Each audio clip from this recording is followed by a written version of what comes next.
Olá, meus irmãos, a paz do Senhor Jesus. Nós chegamos aqui em Levítico capítulo 20. Esse capítulo é muito parecido com o capítulo 18. Por isso, eu já coloquei aqui, ver também capítulo 18. Não deixe de assistir esse vídeo de Levítico 18 antes de assistir esse de agora. Dá um pause aí, assiste lá e volta para você conferir esse estudo aqui, tá legal? Vamos lá. Você que já assistiu Levítico 18 vai perceber uma semelhança muito grande. É como se fosse um copiar e colar. Mas não é só isso. Tem alguns acréscimos, tem coisas diferentes também. Então eu vou resumir muito rapidamente o que está aqui em Levítico 20 e também aparece em Levítico 18, que é essa parte das relações sexuais proibidas, tá? Então a gente não vai demorar, já vamos começar por aí, que vai ser a partir do verso 10, então Levítico 20, verso 10, até o verso 21, tá? Tá tudo aqui nessa parte do quadro do lado de cá. Você vai ver que as relações sexuais proibidas, elas geralmente estavam relacionadas com relações incestuosas, isso é, relações que estão entre familiares. A expressão bíblica usada é parenta próxima. Você vai ver isso quando eu falei que Levítico 18 é muito semelhante, você vai ver que as referências geralmente elas vão para lá. Em Levítico 18, verso 6, vai falar para você não se relacionar com uma parenta próxima. O que é isso? Uma irmã, né? Uma tia e coisas desse tipo que a gente vai ver aqui. Por exemplo, é claro que aqui vai falar especificamente do homem, não, mas você vai entender também que isso está relacionado com a mulher também. Então, isso não vale só para o homem, isso vale para a mulher. Obviamente que se esse homem é parente dela, ela também vai ser parente dele. Vamos lá. Então, esse camarada aqui, o que a Bíblia fala? Ele não deve se relacionar com a mulher do seu próximo. O que é isso? Está até escrito no versículo, é adultério. A lei acerca do adultério, ela vai falar, por exemplo, nos 10 mandamentos, em Êxodo capítulo 20, verso 14. Anote aí, Levítico 18, verso 20. Lembra que eu falei? Levítico 18 tem muita relação com esse Levítico 20. Aqui também Levítico 20, verso 10. Então não poderia se relacionar com a mulher do seu próximo e o nome disso é adultério.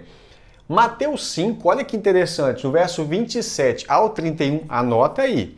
Mateus 5, 27 ao 31, o Senhor vai falar o seguinte: aquele homem que olhar para uma mulher, que ele atentar para uma mulher, e no seu coração ele cobiçar ela, no seu coração ele já cometeu adultério com ela. Então Jesus está demonstrando o espírito da lei. Ele está dizendo, olha, não é só deitar com a mulher do próximo que desagrada ao Senhor.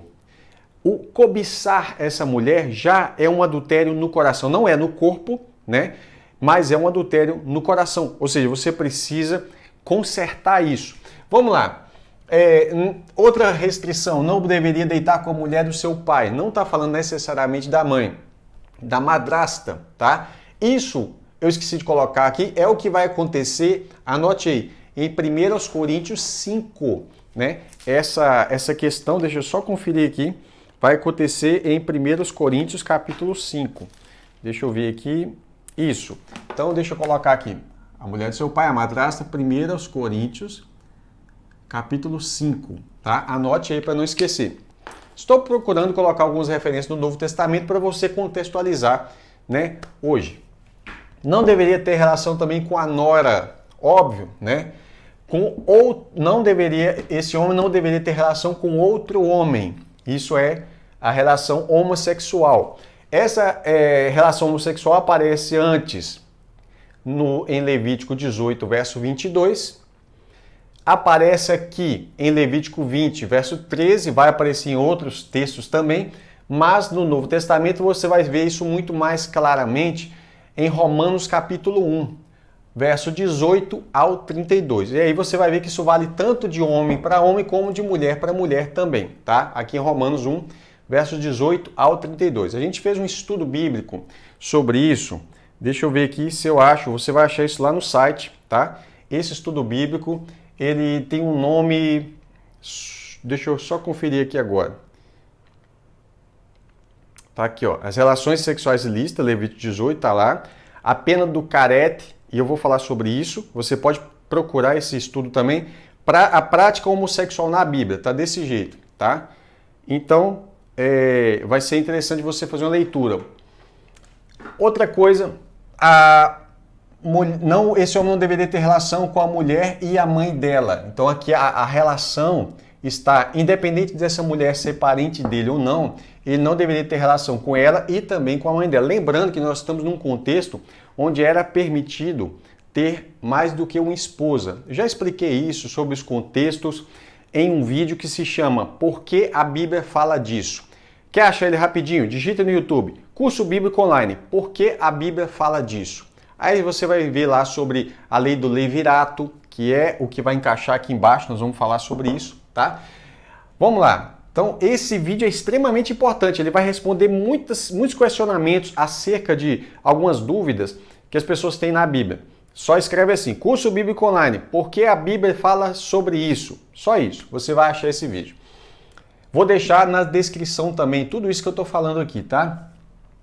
Esse homem ou mulher, tanto faz, homem ou mulher, não poderia ter relação com um animal. Isso é chamado na Bíblia de bestialidade, né? São bestas feras, ou bestialidade ou zoofilia, tá? Você vai ver isso aqui, por exemplo, em Levítico 18, verso 23, Levítico 20, versos 15 e 16, que é o capítulo atual, e Êxodo 22, verso 19, já falava sobre isso também. E as penas aqui, lembrando, são praticamente tudo é pena de morte, com exceção desses dois aqui, se eu não me engano, ficariam sem filhos. É uma aplicação do carete nesse aspecto. Não deveria ter relação com a irmã. Aqui não importa se é meia-irmã, ou seja, irmã só por parte de pai ou irmã só por parte de mãe. Lembrando que muitas dessas coisas poderiam ter acontecido antes da lei. Então, por exemplo, você vai ver alguém que casou com a irmã, ou talvez que, sei lá, casou com a tia, né? Antes da lei ser promulgada. E a Bíblia explica isso claramente, tá? Vamos lá. Não deveria ter relação com a mulher menstruada. Onde você viu isso também? Levítico 18, verso 19. E vai aparecer aqui também, né? Em Levítico 20, vai falar sobre isso no verso 18. Então, Levítico, vamos lá. Levítico 20, verso 18, tá? Só para você atualizar o seu estudo bíblico aí. Não deveria ter relação com a tia e também não deveria ter relação com a cunhada, tudo bem? Essa é a parte que Levítico 20 vai falar e que é bem semelhante a Levítico 18. Embora ainda tenha uma questão que fala sobre Moloque, né? Você vai ver Levítico 18, verso 21 e aqui em Levítico 20, versos 1 e 5 até o 5. Eu vou ler esses versos, tá? Vou ler desde o início. Fala assim: O Senhor disse a Moisés, diga também aos filhos de Israel, qualquer dos filhos de Israel ou dos estrangeiros, não importa, que peregrinam em Israel, que entregar um dos seus filhos a Moloque, é uma divindade maligna, evidentemente, qualquer um deles que entregar um dos seus filhos a Moloque será morto. O povo da terra o apedrejará. Então Deus está dando um juízo, ele está explicando, ele está dando um estatuto. Não entrega os filhos a Moloque. E se entregar, qual é o juízo? Aqui é pena de morte, tá? Com exceção desses dois últimos, como eu disse.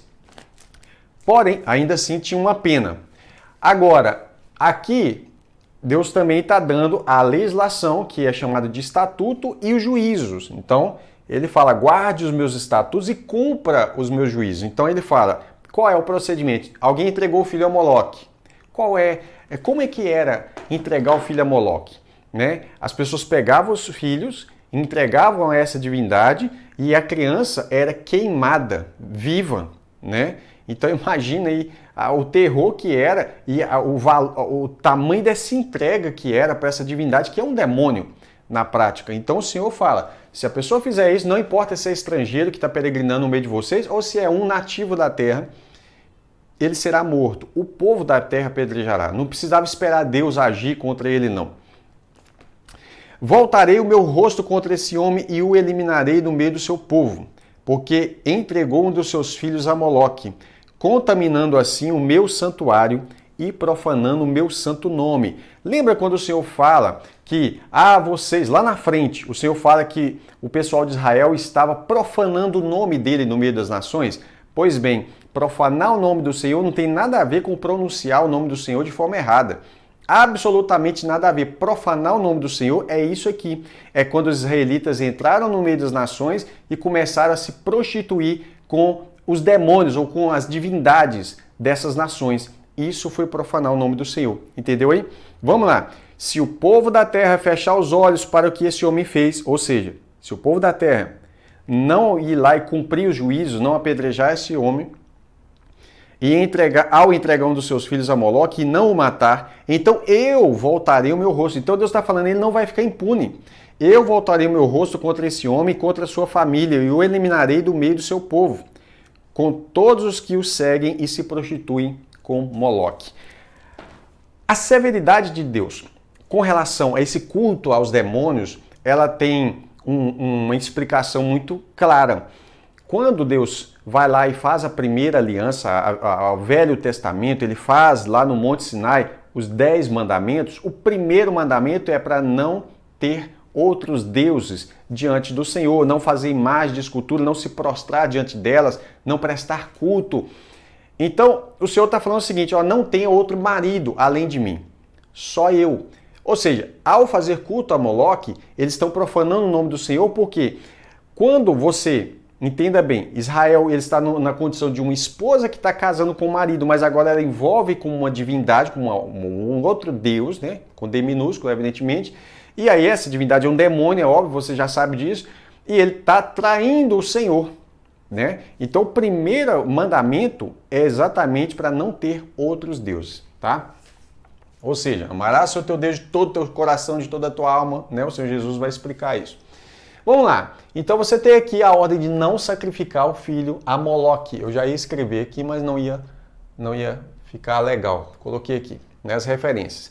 O Moloque, né, é uma divindade que também é chamada de Milcom. Milcom, que é a abominação. O que é uma abominação? É algo abominável, né? Algo que Deus detesta, que Deus odeia. É a abominação dos amonitas, que são os filhos de Amon, tá? Você vai ver aqui, primeiro livro dos Reis, capítulo 11, versos 5 e verso 33. Aqui você vai ver que Salomão ele peca feio acerca dessa divindade, desses demônios, né? Se você não sabe, eu fiz também um estudo sobre, lá no nosso site tem, né? O nosso site é cursobiblicoonline.com.br. Tem lá um estudo sobre o satanismo em Israel, tá? Segundo Reis 23, 13, vai falar sobre isso também, do Milcom, essa divindade maligna. Jeremias 49, 1 e 3. Pode ler do 1 ao 3, né? E Sofonias capítulo 1, verso 5, vai falar também dessa divindade ali, né, maligna, chamada Milcom, que é Moloque, tá? Vamos lá.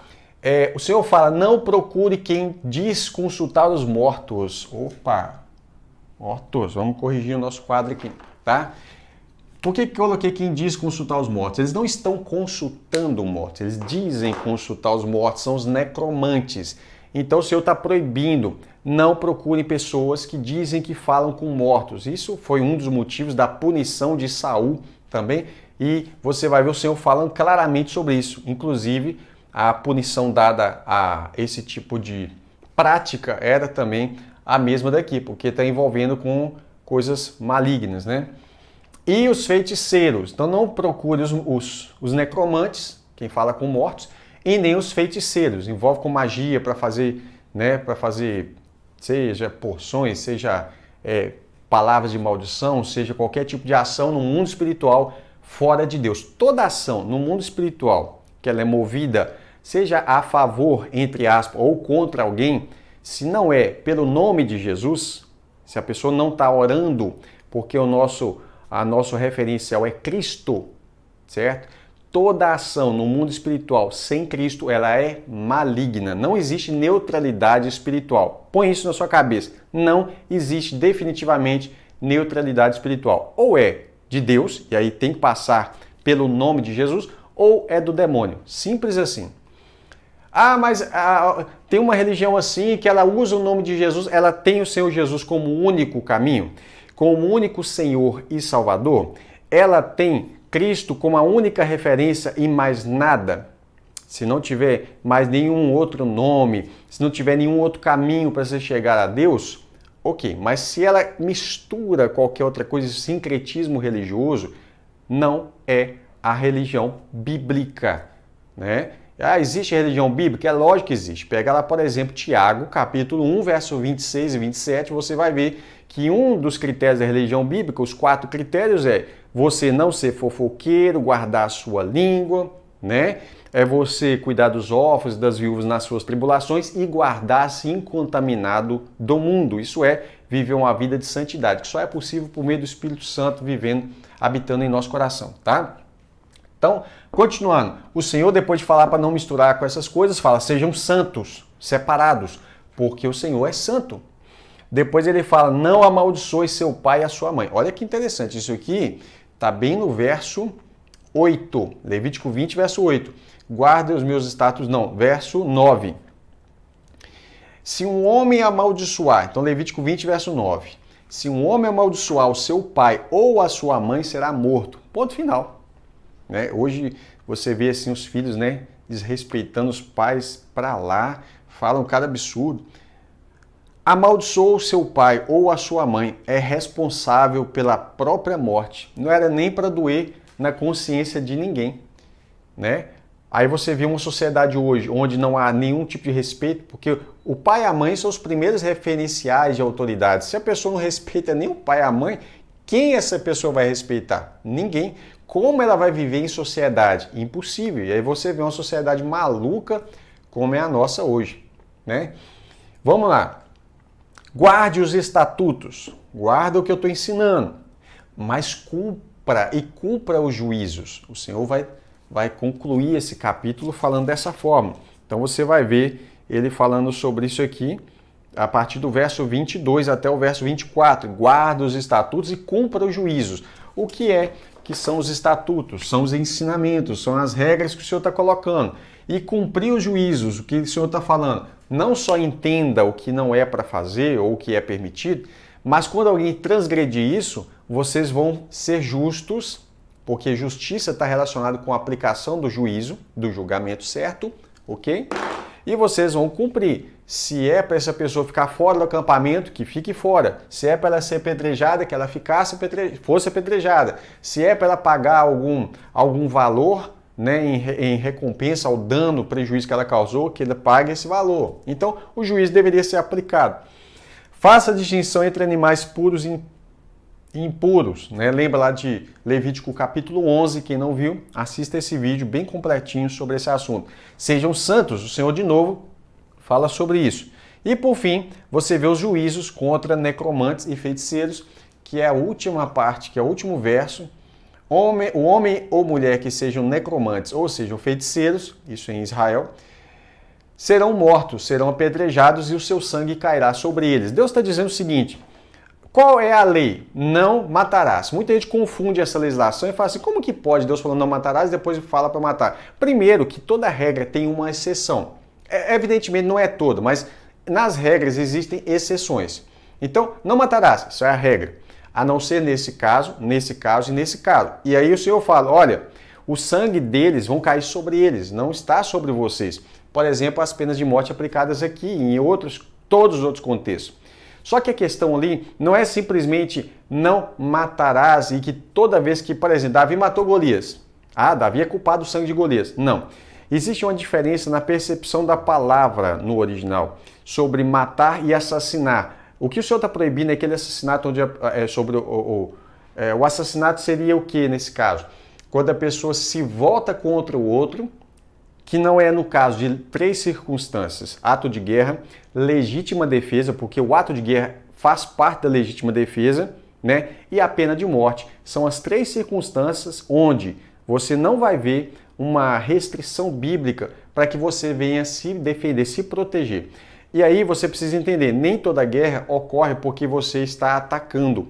Às vezes, a parte que está recebendo o ataque, ela vai para a guerra não porque queria ir para a guerra, mas para proteger a sua família, proteger a sua casa, proteger o seu país e etc e tal. Obviamente, né, nós estamos falando de um contexto aqui de 4.000 anos atrás, e aí você precisa entender que entre os nossos discursos e os nossos pensamentos acerca de, quando você estivesse lá e visse a sua vila pegando fogo e toda a sua família passando correndo o risco de morrer e os seus vizinhos pegando nas armas e partindo para frente, você entenderia o que eu estou dizendo aqui agora, ok? Na Bíblia, portanto, entenda isso. Você vai pegar todo aquele contexto do Antigo Testamento, você vai pegar inclusive o Novo Testamento, onde Paulo fala, olha, os soldados estão carregando a espada, que é uma ferramenta Hoje os soldados usam um revólver, né? Mas não tinha arma de fogo, então eles usavam espada.